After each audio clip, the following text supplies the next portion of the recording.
here today to help share some tips on picking a tree to sit at when you're turkey hunting.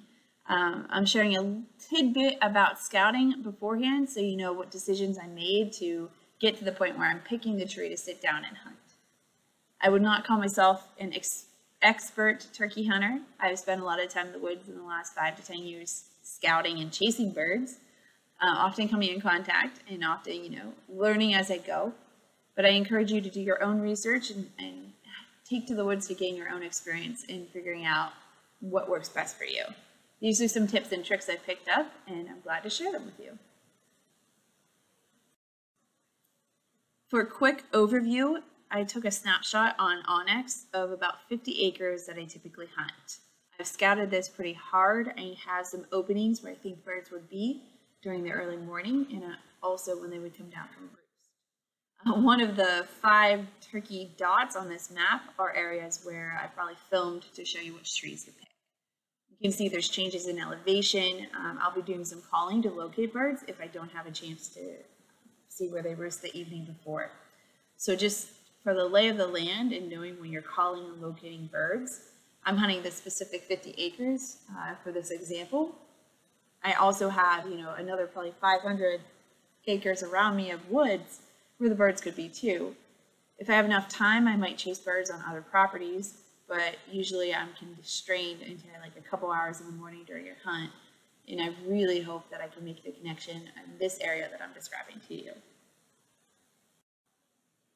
A quick tip to consider is the amount of fluorescent orange you're required or not required to wear during turkey season.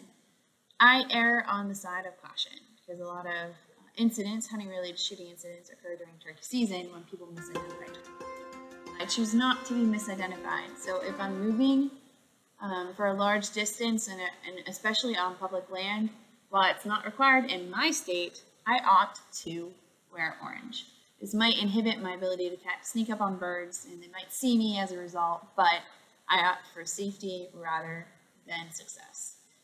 It's my choice, you have your choice to make, but that's what I choose. In slow motion, I'm scanning a field, which is one of the dots on the map I showed you earlier.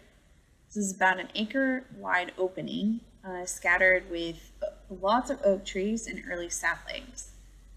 It's a mix in elevation, and I expect the birds to come down from the top of the hill after roosting and come into the open area. As I'm sitting here, I'm looking at the landscape, and my back will be against a tree with the opening of the field out in front of me.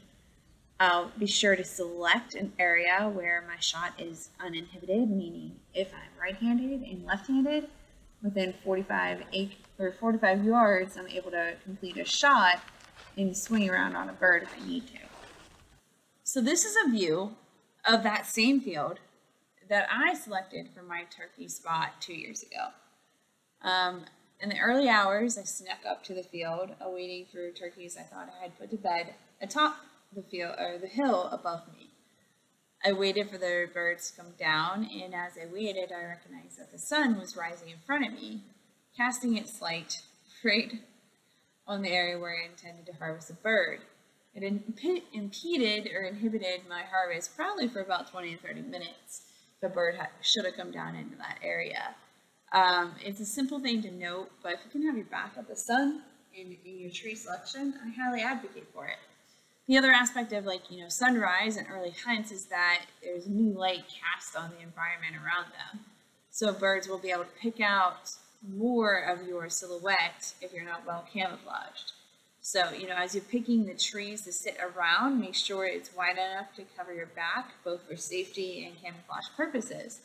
And if you can, select a direction where you're not going to be blinded by the sun. So this is a different scenario, but still on the map that I showed you earlier in this video.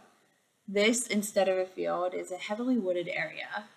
Lots of oaks around me, red and white, with lots of mast on the ground and leaves that also accompany the oak trees. Leaves make it difficult to sneak. You can't be sneaky if they're crunching all around you. So I do a couple things to account for this. First, pre-season, I'll select a couple trees in this area and just do like a 4-foot perimeter around the tree, removing with my heel and my boot any leaves or massed on the ground. I basically want to make it so that if I have a turkey approach, I can quietly situate myself and have a shot placement without letting them know by sound that I'm present.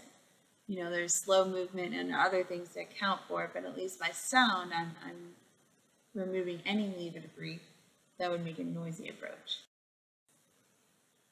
The final tip I'll share is to consider the vegetation and the growth of the understory as the season goes on. When you're sitting at knee height or hip height at the base of a tree, your point of view is going to be right at the same level where that understory is growing. So as the season goes longer, there's going to be more growth, and you might have to have a couple different trees selected so that you have a better field of view as the birds approach and you can make a shot placement. These are just a couple tips I've picked up during hunting in the last couple seasons. I'm sure there's more to learn, and by searching the internet or talking to other hunters, you can come up with your own plan for your spring turkey hunt. It's been great to share these with you, and I wish you luck in the upcoming turkey months.